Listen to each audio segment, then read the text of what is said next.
जय श्री कृष्णा दोस्तों, आज हम आपको एक बहुत ही महत्वपूर्ण कथा सुनाने जा रहे हैं। इस कथा के माध्यम से हम आपको यह बताएंगे कि इस संसार में सबसे बड़ा दान कौन सा होता है, जिसे करने से पूर्ण पुण्य की प्राप्ति होती है, और कैसे हम बुरे लोगों की पहचान कर सकते हैं। दोस्तों, इस कथा के माध्यम से आप जानेंगे कि बुरे लोगों की पहचान कैसे की जा सकती है। तो कृपया आप इस कथा को शुरू से अंत तक ध्यान से सुनिएगा, क्योंकि अधूरा ज्ञान मानव जीवन में अनेक कठिनाइयों का कारण बन सकता है। कथा आरंभ करने से पहले यदि आपने हमारे चैनल को अभी तक सब्सक्राइब नहीं किया है तो जरूर सब्सक्राइब करें, वीडियो को भी लाइक करें और अपने प्रियजनों के साथ भी शेयर करें। कमेंट बॉक्स में लिखिए जय श्री राधे कृष्ण। दोस्तों, एक बार भगवान श्री हरिविष्णु जी और माता लक्ष्मी जी क्षीर सागर में अपने आसन पर बैठे हुए थे।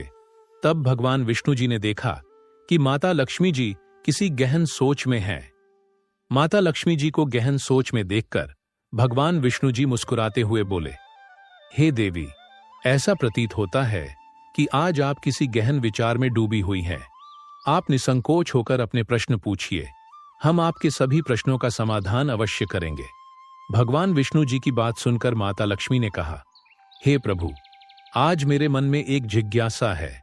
मैं यह जानना चाहती हूं कि इस दुनिया में सबसे बड़ा दान कौन सा है, जिससे पूर्ण पुण्य की प्राप्ति होती है, और बुरे लोगों की पहचान कैसे की जा सकती है। मनुष्य उन लोगों को कैसे पहचान सकते हैं। तब भगवान विष्णु जी ने माता लक्ष्मी जी से कहा, हे देवी, आपने सचमुच मानव जाति के कल्याण हेतु अति महत्वपूर्ण प्रश्न पूछे हैं। यह प्रश्न मनुष्य के जीवन में अत्यंत मूल्यवान है। इसलिए मैं आपको आपके इन प्रश्नों के उत्तर एक महत्वपूर्ण कथा के माध्यम से दूंगा। लेकिन आपको इस कथा को शुरू से लेकर अंत तक ध्यानपूर्वक सुनना होगा। तब माता लक्ष्मी जी ने उत्तर दिया, हे प्रभु, मैं आपको वचन देती हूं कि इस कथा को मैं पूरी श्रद्धा से सुनूंगी और इस कथा का प्रचार समस्त देवलोक में करूंगी। दोस्तों, भगवान श्री हरि विष्णु जी देवी लक्ष्मी से कहते हैं, हे देवी, एक समय की बात है। किसी नगर में एक राजा राज्य करता था। वह राजा बहुत ही बलशाली, वीर और अत्यंत ही बुद्धिमान था। इसके साथ ही वह धर्मपरायण और दयालु भी था। उस राजा की रानी भी संस्कारी और अत्यंत धार्मिक स्वभाव की थी। दोनों पति पत्नी भगवान भोलेनाथ के परम भक्त थे। वे दोनों प्रतिदिन शिव जी के मंदिर में जाकर उनकी पूजा अर्चना किया करते थे। यह उनका प्रतिदिन का नियम था। वह राजा अपने राज्य को धर्मपूर्वक चला रहा था। उसके राज्य में कोई भी व्यक्ति दुखी नहीं रहता था, बल्कि सारी प्रजा सुख और वैभव से संपन्न रहती थी। इसलिए पूरे नगर में हर तरफ खुशियां ही खुशियां बिखरी रहती थीं। वहां के जानवर भी एक दूसरे को कोई हानि नहीं पहुंचाते थे। यहां तक कि एक ही नदी में शेर और बकरी शांतिपूर्वक पानी पीते थे। ऐसे ही दिन बीत रहे थे। राजा की उम्र ढलती जा रही थी और उनके विवाह को भी कई वर्ष बीत चुके थे। लेकिन उस राजा को कोई संतान नहीं थी। हालांकि राजा इस बात को लेकर अधिक चिंता नहीं करते थे।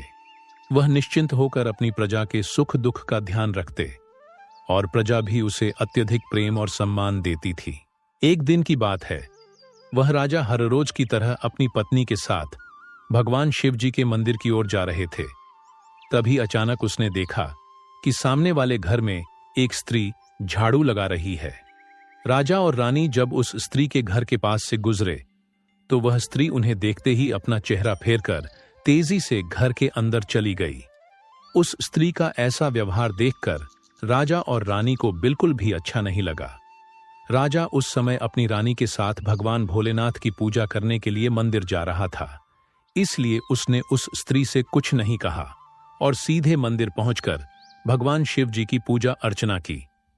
पूजा के बाद राजा अपनी रानी के साथ वापस महल लौट आया। लेकिन महल पहुंचने के बाद राजा ने अपने एक सैनिक को बुलाया और उसे आदेश दिया कि तुम जाओ और नगर के बाहरी क्षेत्र में रहने वाली उस स्त्री को अपने साथ महल ले आओ। ध्यान रखना, तुम उसे कुछ भी मत बताना कि क्यों बुलाया गया है। बस उसे तुम हमारे पास ले आओ। भगवान विष्णु जी कथा सुनाते हुए आगे कहते हैं, हे देवी, राजा का आदेश पाते ही वह सैनिक तुरंत ही उस महिला के घर पहुंचता है उस समय महिला का पति भी घर पर नहीं था। फिर वह सैनिक उस स्त्री के घर के दरवाजे को खटखटाने लगता है और कुछ देर बाद वह महिला अपने घर का दरवाजा खोलती है। सामने राजा का सैनिक खड़ा देखकर वह महिला हैरान होती है और पूछती है, क्या हुआ? आप मेरे घर पर क्यों आए हैं? उस महिला की बात सुनकर राजा का वह सैनिक उससे कहता है, चलो मेरे साथ, महाराज ने तुम्हें राजमहल में बुलाया है, उन्हें आपसे कुछ बात पूछनी है। यह सुनकर वह महिला अपने मन में सोचती है, आखिर महाराज का आदेश है, इसे ठुकराया तो नहीं जा सकता, मुझे राज दरबार में जाना ही होगा। उसके बाद वह सैनिक उस स्त्री को अपने साथ लेकर राजमहल पहुंच गया। महल में पहुंचकर वह महिला राजा को प्रणाम करती है और कहती है, हे महाराज, आपने मुझे अचानक यहां राजमहल में क्यों बुलाया है? क्या मुझसे कोई गलती हो गई है? उस स्त्री की बात सुनकर राजा कहता है, तुम मुझे एक बात बताओ, आज सुबह जब मैं और मेरी पत्नी भगवान शिव जी के मंदिर जा रहे थे तो तुमने मुझे देखकर अपना मुंह फेर लिया और मुझे आते हुए देखकर तुम दौड़ते हुए अपने घर में चली गई। तुमने मुझे देखकर ऐसा दुर्व्यवहार क्यों किया? तब वह महिला निर्भीकता से राजा से कहती है, हे महाराज, आप भले ही मुझे मृत्युदंड दे दें तो भी मुझे कोई ऐतराज नहीं, परंतु मैं सच ही कहूंगी। आपके महल में बड़े बड़े विद्वान हैं, पंडित हैं। अगर मैं गलत बात बोलूं तो आप उनसे पूछ सकते हैं कि हमारे नगर में यह मान्यता है कि जो सुबह सुबह आपका चेहरा देख लेता है तो उस व्यक्ति का पूरा दिन खराब हो जाता है। क्योंकि आप संतानहीन हैं, अभी तक आपको संतान की प्राप्ति नहीं हुई है, इसी कारण मैंने आपका मुंह देखकर अपना मुंह फेर लिया था और अपने घर के अंदर चली गई थी। उस महिला की ऐसी बात सुनकर राजा आश्चर्य में पड़ जाता है। वह अपने मन में सोचता है कि यह महिला तो बिल्कुल सत्य कह रही है। यदि किसी नगर के राजा को संतान नहीं हो तो यह उसकी प्रजा के लिए बिल्कुल भी शुभ नहीं माना जाता। उसके बाद राजा उस महिला को वापस अपने घर जाने की अनुमति देता है। फिर राजा अपने मन में यह विचार करने लगता है कि अब मुझे भगवान शिव जी के मंदिर में जाकर संतान प्राप्ति के लिए यज्ञ करना चाहिए। ऐसा सोचकर वह राजा अपने कक्ष में लौटकर रानी से कहता है, हे प्रिय, हमारे नगर के लोग हमारे चेहरे को देखना भी पसंद नहीं करते हैं, क्योंकि हमारे पास अभी तक कोई संतान नहीं है। इसलिए हमें भगवान शिव जी के मंदिर में जाकर संतान प्राप्ति का यज्ञ करना चाहिए। हम भगवान भोलेनाथ के मंदिर में चलते हैं और भगवान शिव से प्रार्थना करते हैं कि वे हमें पुत्र प्रदान करें। राजा की बात सुनकर रानी भी उसकी बात मान लेती है। फिर राजा और रानी दोनों भगवान शिव जी के मंदिर पहुंचते हैं और भगवान शिव जी की पूजा करके संतान प्राप्ति के लिए यज्ञ का आयोजन करते हैं। भगवान विष्णु जी कथा सुनाते हुए आगे कहते हैं, हे देवी, पुत्र प्राप्ति के लिए राजा और रानी ने यज्ञ का आयोजन किया, लेकिन यज्ञ संपन्न होने के बाद भी उन्हें संतान की प्राप्ति नहीं हुई। यज्ञ के निष्फल होने से राजा अत्यंत निराश हो गया। यज्ञ का आयोजन करने वाले पंडित जी भी सोच में पड़ गए। पंडित जी ने मन ही मन सोचा, अब तक जितने भी यज्ञ मैंने किए हैं उनमें से कोई भी यज्ञ आज तक विफल नहीं हुआ है। इसका अर्थ यह है कि शायद इस राजा के भाग्य में ही खोट है और ऐसा प्रतीत होता है कि ईश्वर ने इस राजा के भाग्य में संतान का योग नहीं लिखा है।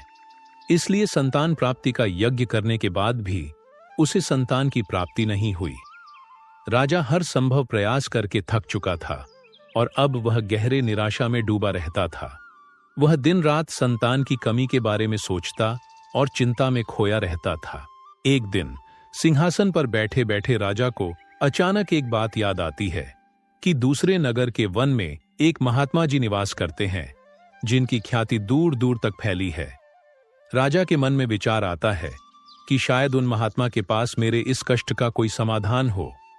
अगर मैं उनके पास जाऊं तो संभवतः वे मुझे पुत्र प्राप्ति का कोई उपाय बता सकें। मुझे उनके पास जाना चाहिए। अपने मन में यह निर्णय लेकर राजा तुरंत अपनी रानी के पास जाता है और उससे कहता है, हे प्रिय, दूसरे नगर के वन में एक महान तपस्वी और ज्ञानी महात्मा जी रहते हैं।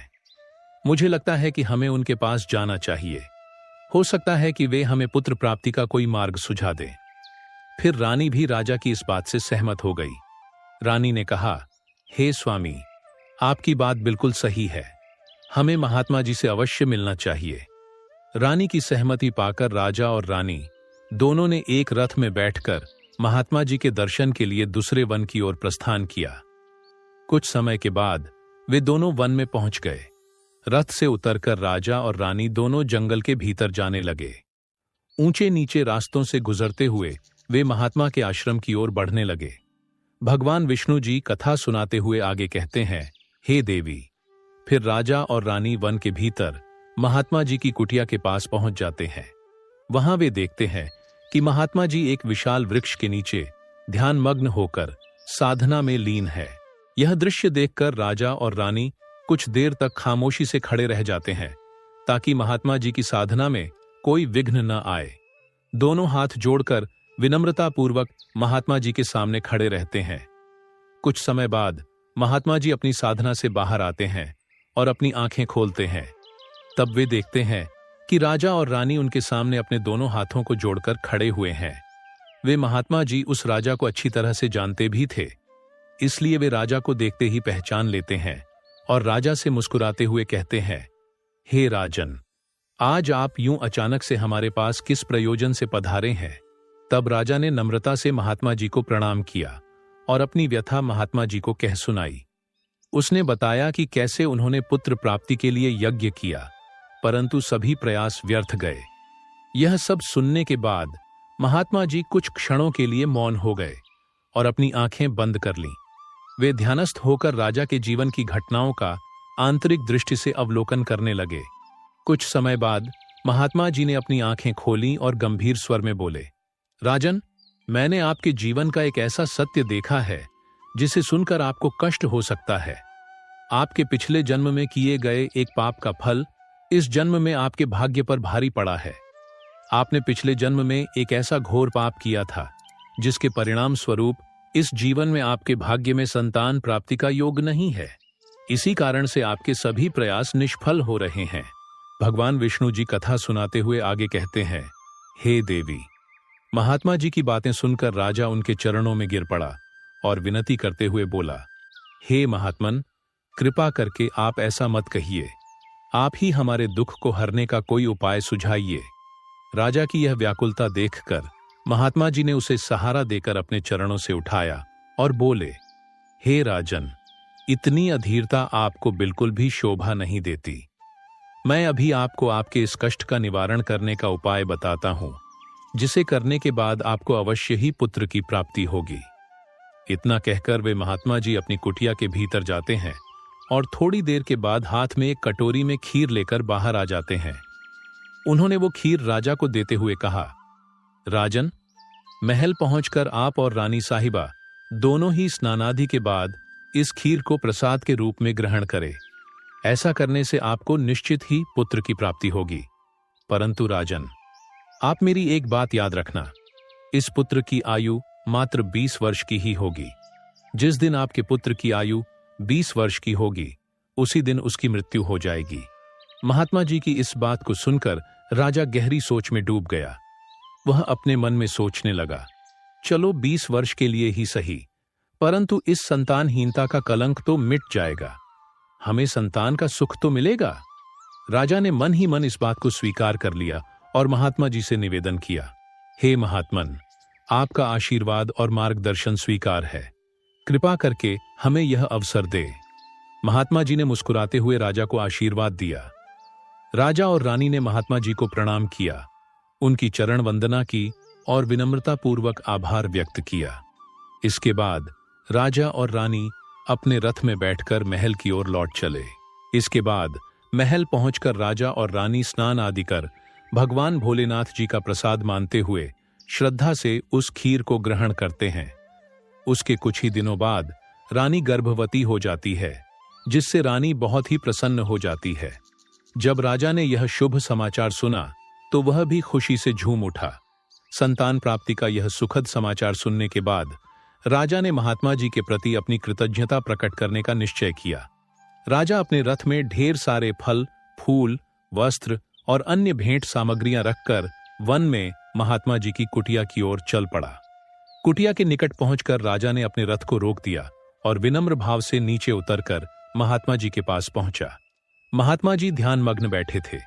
राजा ने उनके पास जाकर सभी वस्त्र, फल, फूल उन्हें समर्पित किए और गहरे आदर के साथ प्रणाम करते हुए कहा, हे महात्मन, आपकी ही कृपा से हमें संतान प्राप्ति का सुख प्राप्त होने जा रहा है, इसलिए आप मेरी यह तुच्छ सी भेंट कृपा कर स्वीकार करें।